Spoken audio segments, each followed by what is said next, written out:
মোশাররফ করিমের নায়িকা হচ্ছেন মাহিয়া মাহি। টিভি নাটকের জনপ্রিয় মুখ মোশাররফ করিম, অন্যদিকে ঢাকাই সিনেমার জনপ্রিয় নায়িকা মাহিয়া মাহি। এবার মাহিয়া মাহির বিপরীতে অভিনয় করবেন ছোট পর্দার জনপ্রিয় অভিনেতা মোশাররফ করিম। জানা যায় ফালতু শিরোনামের চলচ্চিত্রে অভিনয় করবেন মোশাররফ করিম ও মাহিয়া মাহি।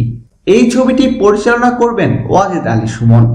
জানা গেছে ছবিটির জন্য মাহিকে 2-3 দিনের মধ্যেই আনুষ্ঠানিকভাবে চুক্তিবদ্ধ করানো হবে। আর মোশাররফ করিম গল্প শুনে পছন্দ করেছেন, এখন তিনি স্ক্রিপ্ট পড়েই চূড়ান্ত কথা দিবেন। সমাজের অসঙ্গতিপূর্ণ একটি চরিত্রকে ঘিরে এই সিনেমার কাহিনী গড়ে উঠেছে।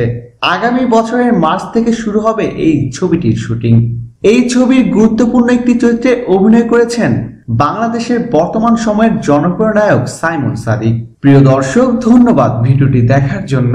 বিনোদন জগতের নিত্য নতুন সব খবর পেতে এখনই সাবস্ক্রাইব করুন এইচডি ওয়েবসে।